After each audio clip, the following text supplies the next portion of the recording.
so proud. Oh, thank you. I am so proud of you. Congratulations. We had you walk out to Bruce Springsteen's Born to Run because your opponent, Joe Crowley, dedicated a rendition of the song to you after your victory, which was incredible. Did you have any idea that you would win? You know, I spent the last year and a half knocking doors just thinking about 8:59 p.m. on Tuesday. Wow. And I had no idea or preparation for anything that would happen after that. I just figured I'm gonna work as hard as I can and just leave it up to the universe. So I think I was just so surprised. I was so shocked, you know, walking in there. Oh my goodness. I wasn't even checking on my phone. I was so nervous. And then so walking in was literally the moment I had seen the results. And here you are. Yeah. You're only 28 years old. You'll be the youngest woman ever elected to Congress if you win. And in your campaign video, you said, women like me aren't supposed to run for office. Why did you run? I ran because I felt like we could do better and that we could be better as a country. And I looked around. And we hadn't had a primary election in 14 years in New York 14. So it was clear that no one else was going to be doing this work. And I figured, you know what, if no one else is going to do it, and if I feel like we can be better, then that means it's my responsibility to do something. And I just want to mention, and I think people should really know this, when you did win, a lot of people said this 28-year-old bartender who isn't qualified, you went to Boston University, you studied economics and international relations, you worked for Ted Kennedy, you worked for Bernie Sanders, you've been a political activist, all while also bartending and helping your mother because your father passed away. Yeah, that's so exactly right. People should know that.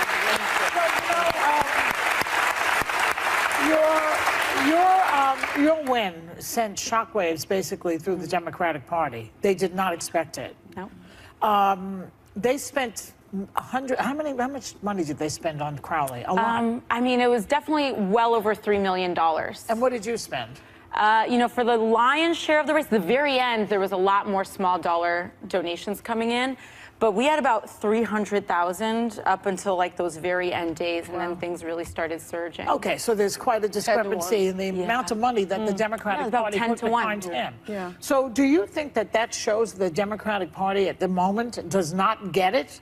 They don't understand to back people like you? Yeah, well, I think what we're dealing with right now is the dynamics of power. Once someone has power, it is so hard to challenge it, even if you think that that other person was right. So I can't tell you how many times I would talk to people. People were afraid to even take pictures with me in public because of what that could mean. Wow. And what kind of candidates? Like you know, local city council members and state assembly the party members, apparatus, there was a right? machine, there was a party apparatus, and you can't challenge the boss because then my job's going to be at risk. Wow. And so there were so many people behind closed doors that said, I want to support you, I believe you are what's best, but I can't because my job will be at risk. And there's a lot of that going on. It happens on both sides, trust me. It does. Well, we've been talking about on the show, I believe there's a fracture in the Democratic Party, and you consider yourself a Democratic Socialist like Bernie Sanders, correct? Nancy Pelosi was asked about you, and she didn't exactly give you a ringing endorsement. I mean, and you didn't exactly give her a ringing endorsement. Do you think that the future of the Democratic Party is socialism? Well, first of all, there's a huge difference between socialism and democratic socialism. Democratic socialism, and really what that boils down to me, is the basic belief that I believe that in a moral and wealthy America, in a moral and modern America, no person should be too poor to live in this country. That is what I believe. And that's what I believe. And so I think I can understand that there may be some divisions. You know, I don't think people wake up in the morning and say, I'm a capitalist, you know? And so it's funny that when I win, this is the word that's always so thrown around. I think Donald Trump wakes up with that exact Yeah, I mean, he may. But do you think the future of the party is more Bernie than Nancy? I think that, you know, I think that for young people, I think the future, here's what I think. I think the future of the party is working class. And I think that what I represent, and perhaps, you know, Senator Sanders, also Senator Warren, there's a lot of working class champions in the Democratic Party. And I do think that that's the future. But they distort the word socialism. all the time. Well, I think we should probably with save that conversation for another time, because I'm sure Megan and I would have disagreements on the socialism part of this. But it's about you today, and what you did was really amazing. You're obviously, I come from a different worldview on how to approach problems, but your campaign video was so fantastic. Yes, I wish we could have shown some of it. It was inspiring. It was real. It was relatable. And I really think that message that is something that's universal. You know, we can debate how you go about those, solving the problems, but, and I think that you should be really proud. And your mom, I know, is here too. Yeah, she is. I'm so proud of the fact that you have, she's right there's mom. That's an inspiration for so many women, and not only just women in general, but women of color. So you should be very, very proud of that. So I hear, though, that you potentially want to run for president one day. Is that true? Mom, is that true? I don't know. My mom tells me that I used to say that as a kid, but it was so. I used to say this on the trails. Like, it's so hard to run for Congress. I cannot even imagine. I can't even imagine how folks like Hillary Clinton or Bernie Sanders or any of these folks like run for president. It was exhausting just running in the Bronx and Queens. Well, if Donald Trump can do it, honey, anybody can. So don't stop there if you don't want to. And people are so excited right now on the heels of your win, because there is a hopeful, aspirational message you have. But there have been a lot of Trump wins this week. He got his travel ban. SCOTUS dealt a blow to the unions. We have the retirement of Justice Kennedy. What power do Democrats have right now? Yeah. What I like to kind of think about is power in a much broader sense, instead of just who the incumbents in the party are and what they are capable of. I come from the background as an educator and as an organizer. So I believe that our power as a party is in organizing people, a mass movement of people. And when we organize people, when we win hearts and minds, then we impact what happens in those chambers. And that's, I think, where our power can really come from. Wow. Thanks to Alexandria Ocasio-Cortez. We'll be right back. Left-wing rhetoric is hitting its boiling point. If you see anybody from that cabinet in a restaurant, you get out and you create a crowd. We must abolish ICE. This is the legislation that we need. Are these new messages of the Democratic Party? Here to weigh in on this is nationally syndicated radio talk show host Dana Lash. Good morning to you, Dana. Is this the direction of the? Good morning, is this the Ainsley, message that they want to use for the midterms?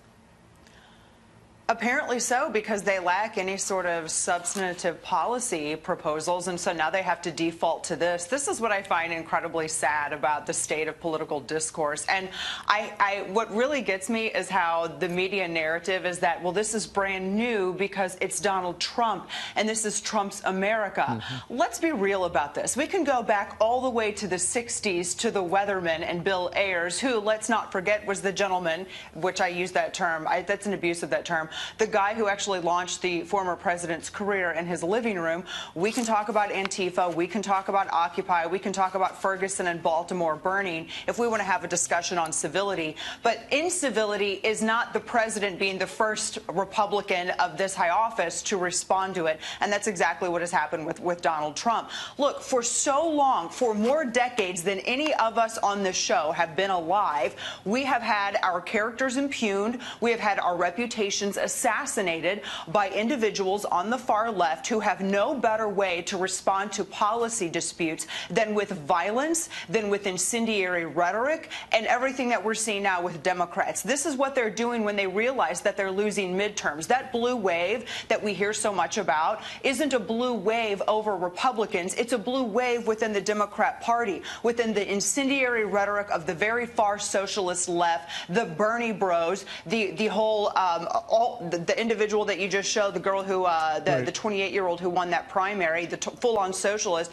those individuals are the ones who are taking over the Democrat Party. That is their message. Their message is crumbs. Their message is let's abolish ICE. Their message is let's target Donald Trump Jr.'s kids and Brian Mast's kids. Let's target Steve Scalise and everyone else if we disagree on policy. That's what we've seen in the past several years. And responding to that incivility with rhetoric, that's not, if we're going to have a discussion of civility, let's look at what they've done. So you're saying that essentially this young newcomer, somebody who had been a community organizer for Bernie Sanders, is pulling the party to the left. And there's a picture of her right there, 28 years old.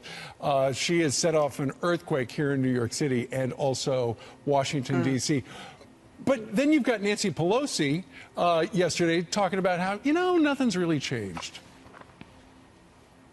Yeah, I think that newcomer is kind of riding in Bernie Sanders' wake a little bit. And I think it's not just her. I think that there are a number of candidates who are socialist around the country that are actually starting to gain ground in the Democrat Party. And for so long, people like Nancy Pelosi and Chuck Schumer, they really enjoyed and benefited from the rhetoric of these far left individuals. Those were the people who would go out and whip up emotions when there wasn't anything real that they could offer in terms of policy, while Trump and Republicans were talking about jobs and trade and health care. These individuals were out there telling people what bathrooms to use and screaming about in Russia and everything else, none of which has come to fruition, by the way. And so Chuck Schumer and Nancy Pelosi, they really enjoyed that emotional, that whipping of emotions so that they could get people to go out and vote. But now it's actually gotten away from them. I mean, Chuck Schumer had to kind of walk Maxine Waters back with his recent remarks. They've lost control of their party. There's chaos in the Democrat Party. The media doesn't want to talk about it because they're too busy trying to drive a wedge between voters and the administration. I mean, to be 28 years old, run that type of race. I read her background. It's very impressive, very smart. I think I give her all the credit in the world.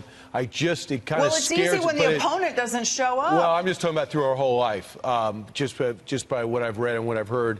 But I will say this: it scares me that socialism is gaining ground in the country, politics aside. It doesn't work. Yeah. But thanks, Dana. Bernie Sanders said that what they believed is now becoming mainstream. Yeah, free college, free money, free jobs, free housing. Not in capitalism. Thanks, Dana.